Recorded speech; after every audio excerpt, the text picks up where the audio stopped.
All right, let's jump into another deep dive. Yeah, Today we're going to try to wrap our heads around this whole idea of belief. that's right. Specifically, we're diving into Michael Shermer's book, The Believing Brain. Fascinating book. Really makes you think, why do we believe the things we do? Especially when it comes to the really out there stuff. It's a big question. Huge. So we're going to dig into Shermer's research and see if we can figure out how much our brains actually shape the reality that we experience. Yeah, and along those lines, we're going to explore this tendency we all have to see patterns everywhere, Right. even when they don't exist. Exactly. We'll try to uncover what's really going on up there, in our brains. When we start connecting those dots, Mm-hmm. is it helpful? Is it harmful? Yeah, A little bit of both. Who knows? we'll find out. Oh, and I almost forgot. We're also going to answer the age-old question, can a bricklayer really find the meaning of life? Well, we can at least explore it. Yeah, explore it. All that and more right here on the Deep Dive. So to get started, Shermer introduces this fascinating concept he calls belief-dependent realism. Ooh, that sounds intense. It is. Have you ever noticed how two people can look at the same situation and come to completely different conclusions? It happens all the time. Right. Well, belief-dependent realism suggests that this happens because our understanding of reality is filtered through what we already believe. Wait, so it's not just that we're, interpreting things differently. No. It's that we're actually perceiving reality through the lens of our beliefs. Exactly. Whoa, that's kind of mind-blowing. It really is. Our brains are bombarded with information all the time. There's just no way we could process it all objectively. So we take shortcuts. Kinda. We tend to prioritize the information that confirms what we already believe, Makes sense. even if that information isn't completely reliable. I see. It's almost like our brains are saying, hey, I've already got a nice, neat narrative going on here. Don't mess it up with inconvenient facts. Haha, I like that. Our brains are kind of like stubborn storytellers. Yeah. They don't like plot twists. No. Now, Shermer uses this really interesting story to illustrate this point. Oh, yeah, I know what you're going to say. It's about a guy named Emilio Chick D'Arpino, A bricklayer. a bricklayer. Who had this really wild experience back in 1966. This is where it gets good. It does. So, picture this. D'Arpino is asleep, 4 a.m. Suddenly, he's jolted awake by this voice. A voice, in his head? Well, he was convinced it was coming from an outside source, maybe something otherworldly even. Spooky. Right. And get this. The voice tells him to dedicate his life to seeking understanding. So did he, find out what this voice was? Well, that's the crazy part. He never could pinpoint exactly where it came from, but the experience was so powerful that he completely changed his life. Really? Oh, yeah. D'Arpino starts sponsoring essay contests, No way. even university conferences, all focused on these huge questions about, the nature of reality, the source of knowledge, that kind of stuff. That's quite a change for a bricklayer. I mean, you'd think if he was a rational person, he would have just brushed it off, right? Like a weird dream or something. I would think so, wouldn't you? Yeah. But that's what makes his story so interesting. This one experience totally shook his world. And even though he was still rational, still thinking things through, it completely shaped his life's direction. Wow, I never thought about it that way.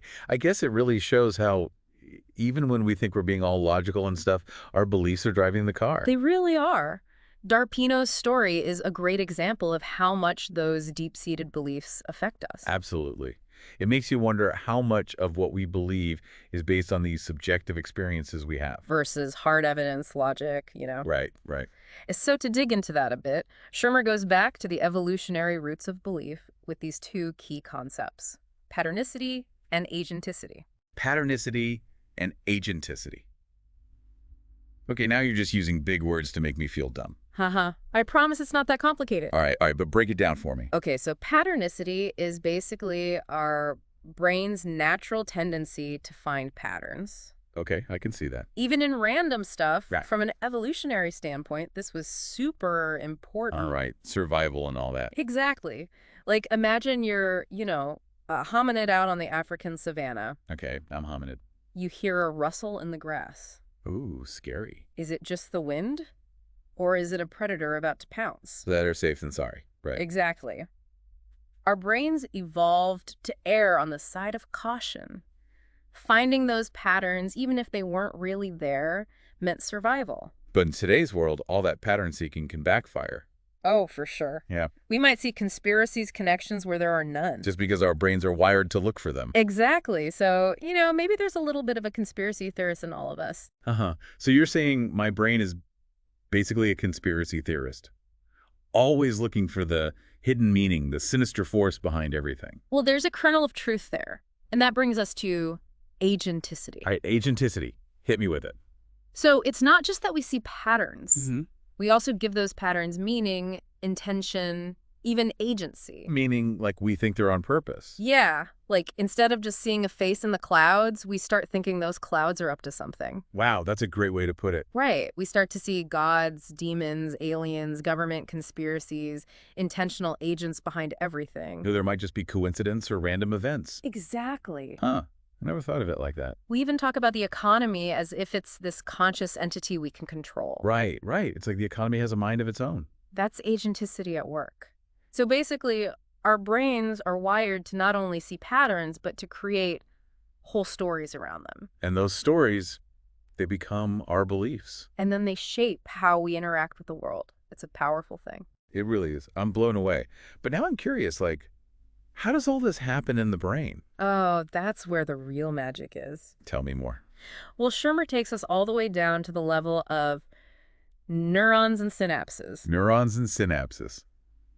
You're about to get all sciencey on me, aren't you? I might get a little sciencey, but I promise to keep it interesting. All right, you have my attention. So those connections between our brain cells, the synapses, that's where beliefs are physically formed. Wait, hold on. You're telling me that simply believing something can actually change the physical structure of my brain? It seems that way. Wow, that's wild. They strengthen or weaken depending on what we experience, the information we take in. So it's like our brains are constantly rewiring themselves. Yeah, based on what we believe. That's crazy. It is, and there's more to it than just the structure. Oh. Certain chemicals are involved too, like the neurotransmitter dopamine. Dopamine. Yep. The world chemical, right? Exactly. I know it's involved in, like, pleasure and motivation. Mm-hmm. But how does that connect to belief? Well, studies show that when we encounter information that backs up our existing beliefs, our brains release dopamine. It's like our brain is giving us a little pat on the back. A little, you're right. Reward. So that feeling of satisfaction we get when we solve a puzzle. Or win an argument. Right. That's actually a dopamine rush, rewarding us for confirming our beliefs. Precisely. And that creates this feedback loop. Because believing something literally feels good. It does, so we're less likely to change our minds. It's like we're addicted to being right. In a way, yeah. And didn't you mention something about dopamine levels? I did. Like, people with higher dopamine levels might be more prone to believing in things like superstitions. That's what the research suggests, yeah. Huh. So it's not just about being stubborn. Or closed-minded. Right. Our brain chemistry could actually be playing a role in how strongly we hold on to certain beliefs. It's a fascinating connection. It's fascinating, but also a little bit, I don't know, unnerving. Like, we're not always in control of our own beliefs. You're hitting on a really important point there. It highlights how complex belief is. All the different things that influence what we believe. It's not as simple as we might think. No, not at all. Now, to give you some perspective on this, Shermer talks about his own journey with belief. Oh, yeah. He shares his transition from being a born-again Christian to becoming a skeptic. Wow, that's a big shift. It is. One of the things that really changed his thinking was his exposure to evolutionary biology. Evolutionary biology. Mm-hmm.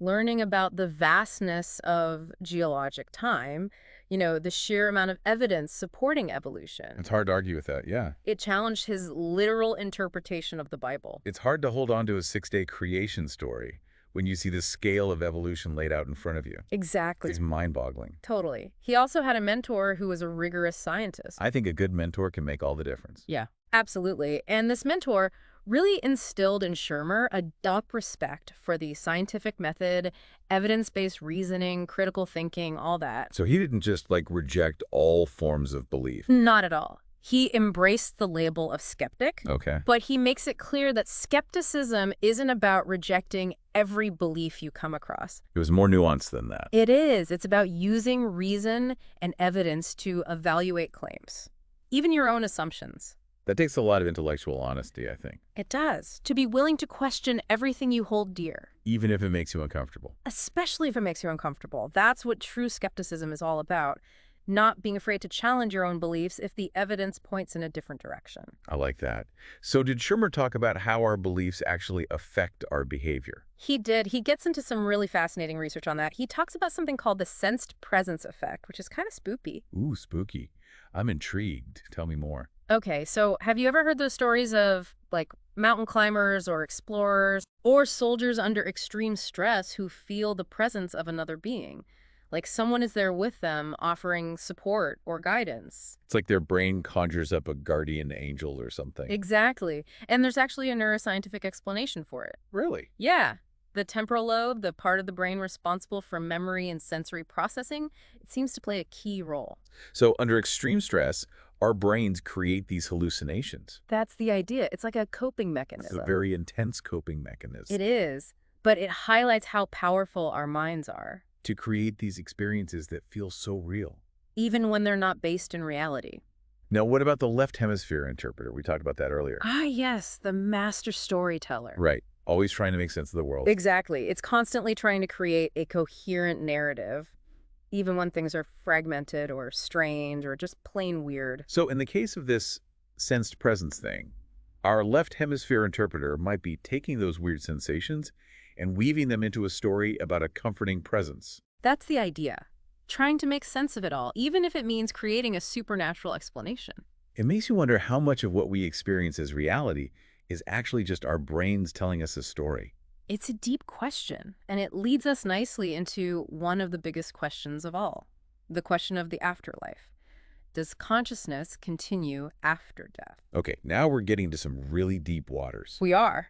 Shermer tackles this head-on.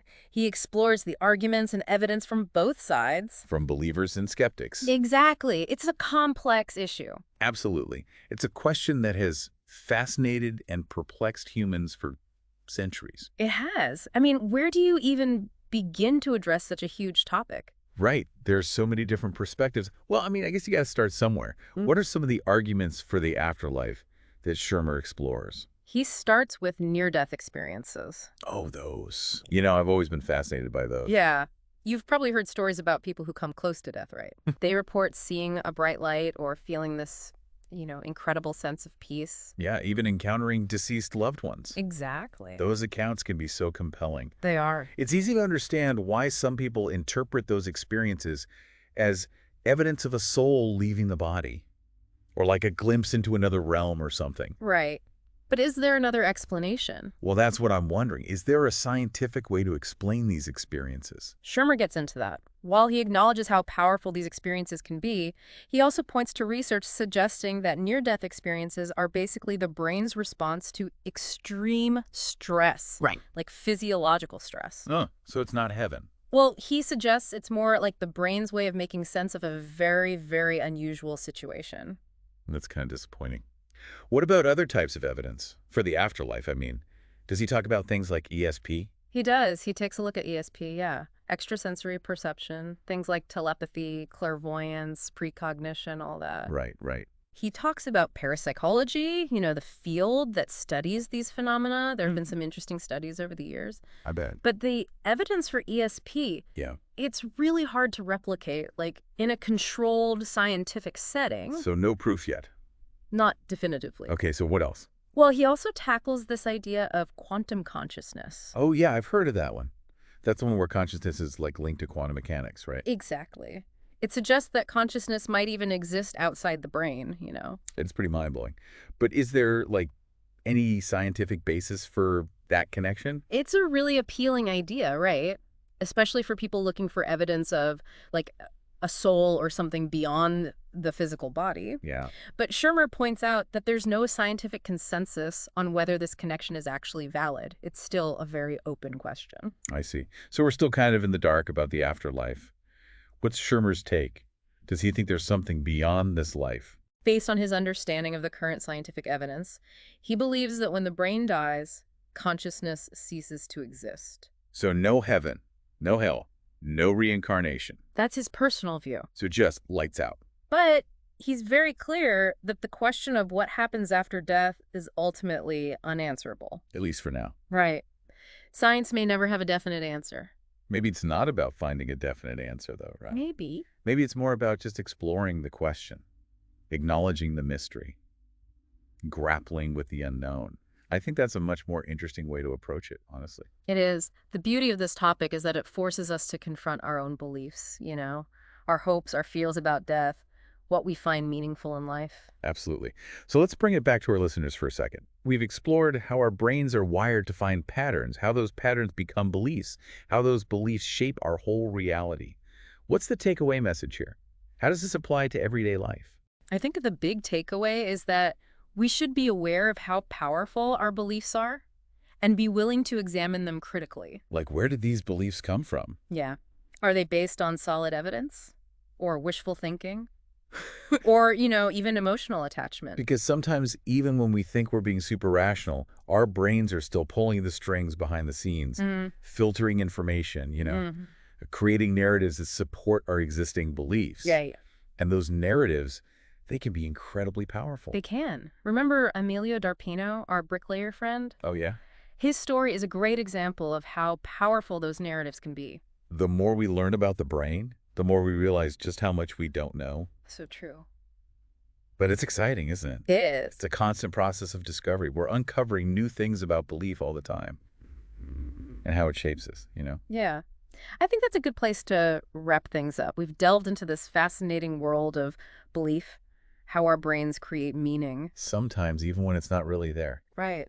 We've talked about reality, consciousness, the afterlife, all the mysteries that we still haven't solved. But most importantly, we've encouraged our listeners to think critically about their own beliefs, to stay curious, keep an open mind. And that's what the deep dive is all about. Thanks for joining us.